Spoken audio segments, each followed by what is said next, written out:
আসমান এবং জমিনে যত কিছু আছে রে সব ধ্বংস হয়ে যাবে, বেহুশ হয়ে যাবে।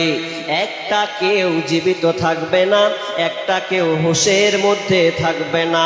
তো যখন আল্লাহ সুবহানাহু ওয়া তাআলা ইসরাফিলকে বলবেন, ইসরাফিল রে তুমি সুরটাকে ফুঁকে দাও। ইসরাফিল যেদিন থেকে আল্লাহ তাকে দায়িত্ব অর্পণ করা হয়েছে, দায়িত্বর দায়ভার যখন যেদিন থেকে দেওয়া হয়েছে, সেদিন থেকে যেন বিশ্বনবী বলছেন, আমি কেমন করে আয়েস আরামে আনন্দ উল্লাসে থাকতে পারি, আমি কেমন করে আমি আনন্দ করি রে আমার সাহাবীরা। অথচ ইসরাফিল আলাইহিস সালামকে দায়িত্ব দেওয়া হয়েছে, কানকে খাড়া করে রেখেছে, কানকে খাড়া করে রেখেছেন এবং মাথাকে নুইয়ে রেখেছে। এই প্রতীক্ষমান অবস্থায় রয়েছেন, কখন জানি আল্লাহ আমাকে এই অর্ডারটা দিয়ে দেবেন। তাহলে ইসরাফিলের মাধ্যমে সারা পৃথিবী তোড়ফোড় হয়ে যাবে, বেহুশ হয়ে যাবে। তবে ইল্লা মান শাআল্লাহ, তবে আল্লাহ যাকে চাইবেন সে ছাড়া। এখানে তাফসীর করা হয়েছে কে আবার যেন টিকে থাকবে। বিশ্বনবী অনুমান করেছেন, মনে যখন বিশ্বনবী যখন তার চেতনাটাকে ফিরে পাবেন, হুঁশটাকে ফিরে পাবেন দ্বিতীয় ফুৎকারে, তখন তিনি দেখবেন আমার হুঁশ ফিরার আগে একজন যেন আল্লাহর সে আরশের ছায়ার পায়া ধরে যেন আছে। তিনি বললেন তিনি বলছেন, মনে হয় তিনি হুঁশ পেয়েছিলেন, হুঁশের মধ্যে ছিলেন না বেহুশের মধ্যে ছিলেন। মনে হয় মুসা আলাইহিস সালামকে আল্লাহ সুবহানাহু ওয়া তাআলা এই মর্যাদা দিয়েছেন, যেদিনকে আল্লাহকে বলেছিল, আল্লাহ তুমি আমাকে তোমার চেহারা খানটা দেখাও, কিন্তু সেদিন সে নূরের তাজাল্লি দেখে অজ্ঞান হয়ে গেছিল। আল্লাহকে দেখা তো দূরের কথা, ছাড়টা পর্যন্ত সে একদিন গ্রহণ করতে পারেনি। সেই সময় হয়তো সে বেহুশ ছিল, পৃথিবীর মানুষ সব হুঁশের মধ্যে ছিল, তার জন্য নাকি আল্লাহ তাকে মর্যাদা দিয়েছেন। এটা অনুমানের ভিত্তিতে বলা হয়েছে।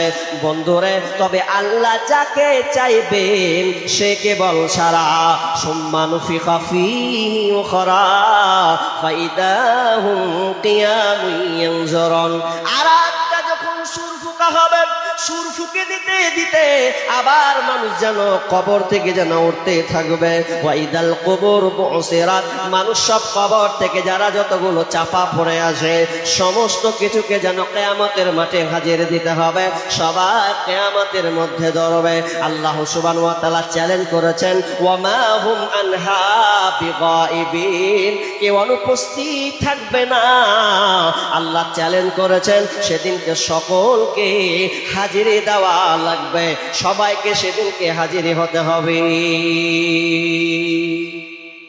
আল্লাহর চ্যালেঞ্জ। আপনাদের এই চিমনিটলাতে জালসা হচ্ছে, রানিং চলছে, কিন্তু এর আগে এলান হয়েছে, হ্যান্ডবিল ছেপেছে, ইস্তাহার হয়েছে, মানুষকে এলান করে দেওয়া হয়েছে, এই যে শুনো গ্রামবাসী এলাকাবাসী, অমুক 3 তারিখে প্রোগ্রাম হবে, জলসা হবে, সবাইকে নিমন্ত্রণ আমন্ত্রণ দেওয়া হইল। এখন বলুন তো 100-তে 100 লোক আসতে পেরেছে? নাই। কিছু লোক এখানে, কিছু লোক বেটি ছেলার পিছনে ঘুরছে, আর কিছু লোক খাওয়ার মার্কেটে ঘুরছে, আবার কেউ বাড়িতে শুয়ে আছে। কিন্তু আল্লাহর চ্যালেঞ্জ এত কঠিন, ওমা হুম আনহা বিগাইবিন, প্রত্যেককে আল্লাহ সেখানে কিয়ামতের মাটিতে হাজির হতে হবে, কেউ যেন একটা বাদ থাকবে না। তার মানে বুঝতে পারলাম, পৃথিবী প্রথম ফুৎকারে ধ্বংস হবে, আবার দ্বিতীয় ফুৎকারে সবাই বিচারের মাঠে দৌড়বে। কিন্তু দৌড়াটা কেমন হবে, কিভাবে উঠবেন, কি হালাতে উঠবেন, মা আয়েশা রাদিয়াল্লাহু তাআলা আনহা তিনি বর্ণনা করেছেন, ইউসারুন নাসু ইয়াউমাল কিয়ামাতি উফাতান উরাতান গুরলা, কুলতু ইয়া রাসূলুল্লাহি আন-নিসাউ ওয়ার রিজালু জামিআ ইয়ানদুরু বা'যুহুম ইলা বা'যিন।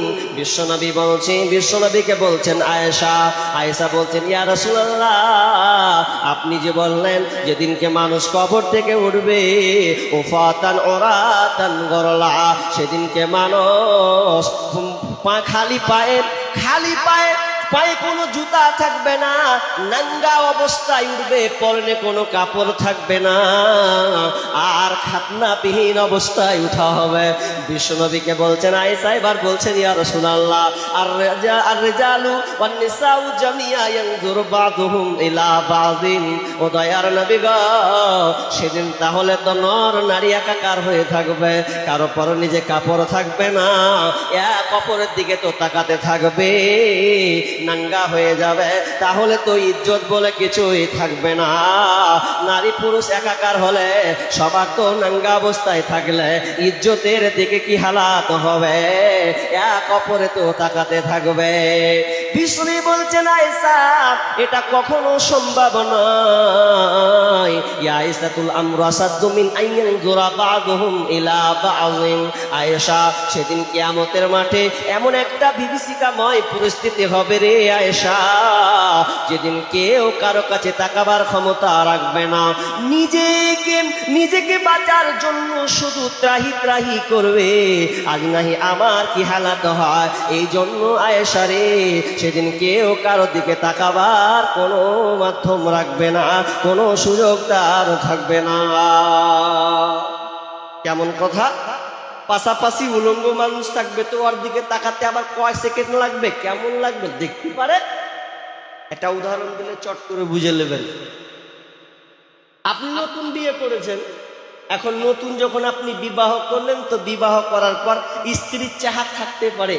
এখন আপনার বিবি আপনাকে বলছেন, স্বামী খুব ইচ্ছা ছিল গো, বিয়ে করার পর স্বামীর সঙ্গে হাজারদুয়ারি ঘুরতে যাব, মুর্শিদাবাদ হাজারদুয়ারি ঘুরতে যাব, অনেক দিনের স্বাদ, স্বামীর সঙ্গে যাব। এখন স্বামী পয়সাওয়ালা মানুষ, চলো ঠিক আছে, একটা প্রাইভেট কার গাড়ি নিল, গাড়িটা নিয়ে স্বামী স্ত্রী এত সুন্দর করে সেজেছে, এত মনোরম চাকচিক্যময় হয়ে সেজেছে। এবার দুজনে গাড়িতে ঢুকে গেল, ঢুকে দেওয়ার পর স্ত্রী খুব খুশি, আমার স্বামী কথা রেখেছে। বিবি এবার স্বামীকে রঙ্গরসের গল্প শোনায়, আনন্দ মাতুয়ারার গল্প শোনায়, নিজের শরমটাকে নিয়ে স্বামীর কাছে প্রকাশ করে, আমার দেহ এরকম, আমার চামড়া যেন ধল, আমি দেখতে ফিটফাট, আমাকে দেখে সবাই পাগলা পাগলা হয়ে যেত, কিন্তু স্বামী তুমি আমাকে পেয়েছ, তোমার জীবন ধন্য।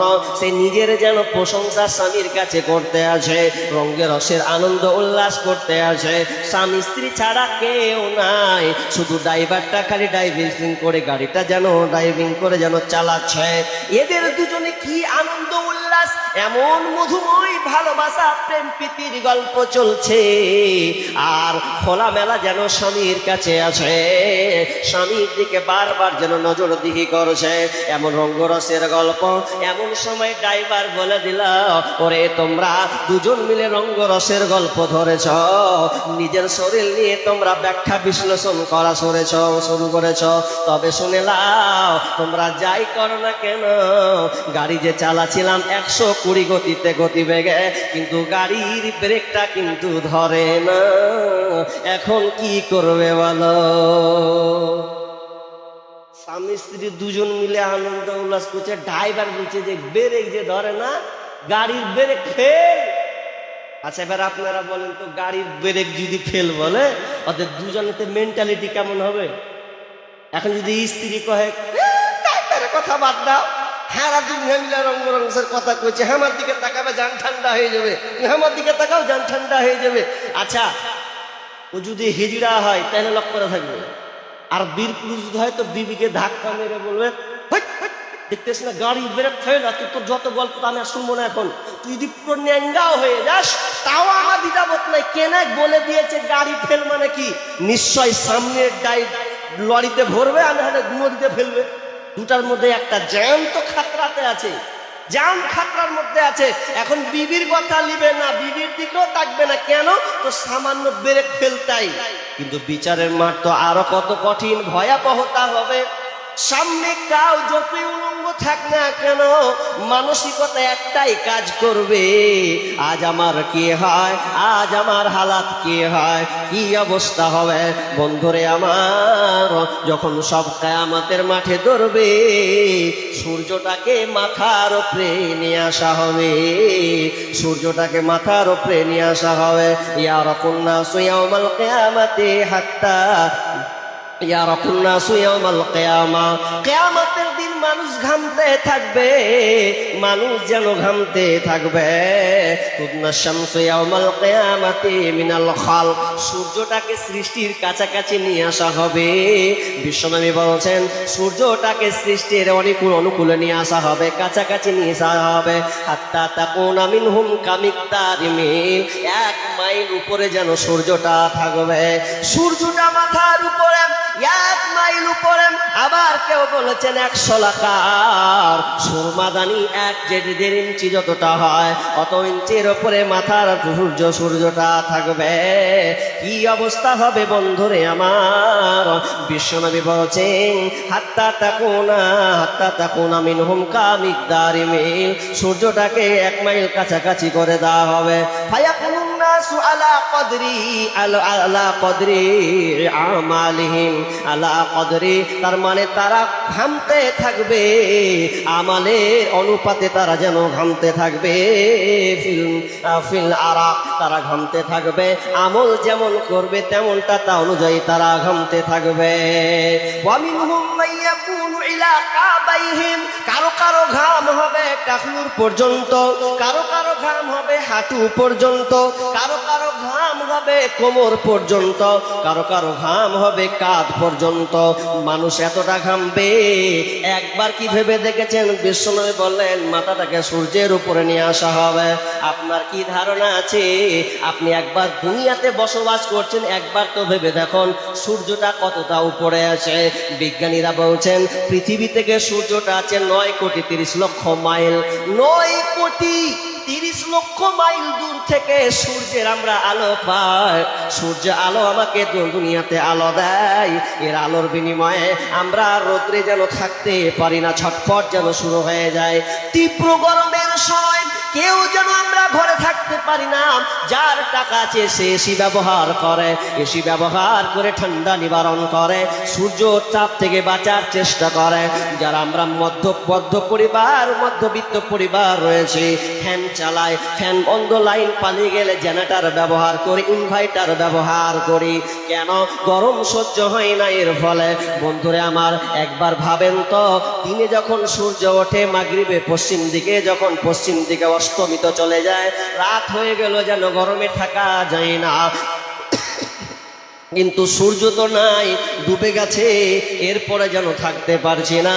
গাছের তলায় আরাম নেই, বাতাস করে হাওয়া খায়।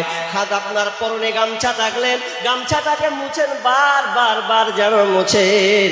সামান্য ইউনিট 47 ইউনিট ব্যথা, 47, 48, 49, এত তাপমাত্রা, সেলসিয়াস তাপমাত্রা আমরা সহ্য করতে পারি না। অথচ বিজ্ঞানীরা বলছেন সূর্যের তাপমাত্রা 1,40,00,000 ডিগ্রি সেলসিয়াস, 1,40,00,000 ডিগ্রি সেলসিয়াস সূর্যের তাপমাত্রা। আলো থেকে এলো 9,30,00,000 মাইল নিচে আমরা পাই, আর 1,40,00,000 ডিগ্রি সেলসিয়াস তাপমাত্রা।